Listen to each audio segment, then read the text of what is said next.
धनवान फू परिवार की बेटी ने भिखारी की मजाक उड़ाने हेतु उसकी मेहनत से कमाए पैसे उठाकर विशिंग वेल में फेंक दिया। गुस्से में पूछने पर एनी ने 100 रुपए दिए। यह क्या बकवास, निश्चित चाहती हूँ। एनी ने विशिंग वेल में सिक्का उठाने कहा। उसने भिखारी को 100 रुपए दिए। भिखारी ने बिना हिचकिचाए उन्हें पानी में उछाल दिया। एनी ने उत्साह से फोन निकालकर अपनी शर्मिंदा स्थिति की फोटो खींची। जब भिखारी ने सिक्का उठाकर देने आया, उसने चेहरा बदलकर नहीं चाहता कहा और तुरंत 100 रुपए दो में फेंक दिए। तुमने ऐसा क्यों किया? मूर्ख चेहरा देखने के लिए? असल में उसने भिखारी का मनोरंजन हेतु किया था। धोखा महसूस कर एनी से पैसे महत्व समझाने कहा। एनी ने उसकी बचकानी बातों पर हंसी उड़ाई और कहा, कोई आश्चर्य नहीं, वह भिखारी बन गया। फिर उसने सिक्का उठाकर कहा, अगर विश करना काम करता है तो मुझे नई गाड़ी चाहिए। जब वह घर वापस आया तो आंगन में नई गाड़ी देखकर आश्चर्य हुआ।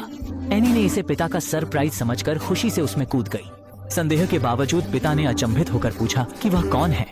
एनी ने सोचा कि पिता उसका प्रैंक कर रहे हैं, लेकिन पिता ने कहा कि वे उसे नहीं जानते और बेटी भिखारी नहीं है।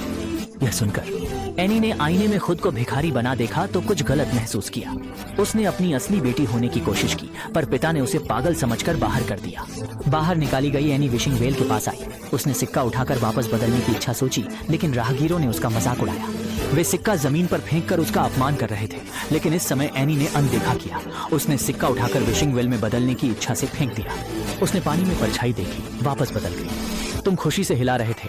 जब सिर घुमाया तो 2 राहगीर तुम्हारी हंसी उड़ा रहे थे। एनी ने 2 लोगों से बिना समझे पूछा कि उन्हें क्या मजा आ रहा है।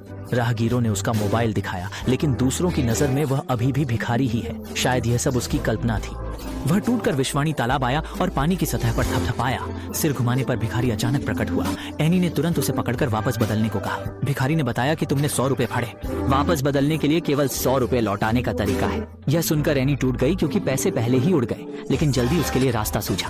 फिर उसने चुपके से अपने घर वापस जाने का फैसला किया और अलमारी से अपनी पहले से छुपाई हुई जेब खर्ची निकाली। खुद को और अधिक छिपाने के लिए उसने जानबूझकर पैसे गुदगुदाए और अंत में उन्हें 2 हिस्सों में फाड़ दिया। यह सब करने के बाद वह बाहर जाना चाहता था। जैसे ही उसने सिर घुमाया, भिखारी उसे पकड़ते देखा और चोर पकड़ो बोला। जब एनी के पिता बाहर आए, वे फिर अचानक गायब हो गए। यह देखकर एनी समझ गई कि समझाने का कोई फायदा नहीं है और शर्मिंदगी से भाग गई। तभी उसने अचानक उस फाटा हुआ पैसे की तस्वीर कुर्सी पर देखी, लेकिन जब उसने उसे उठाया तो केवल आधा हिस्सा था। इसी समय एक बड़ी महिला दूसरी आधी हिस्सा लेकर आई। महिला ने बैठते ही एनी से कहा, ये मेरे पैसे हैं, आशा है आप उन्हें वापस करेंगे। ये महत्वपूर्ण है, लेकिन महिला कहती हैं कि उनके बीमार बेटे के इलाज के लिए ये जरूरी है। बिना पैसे के इलाज नहीं हो पाएगा, वरना वह बेटा खो देगी। यह सुनकर एनी ने हिचकिचाहट महसूस की कि पैसे देने से महिला उन्हें वापस नहीं बदल पाएगी। उदास होकर वह तालाब गया। क्या पैसे वापस मिलेंगे? एनी ने टूटकर कहा कि वह कभी नहीं बदल पाएगी, क्योंकि अंत में उसने पैसे बड़ी बहू को दे दिए।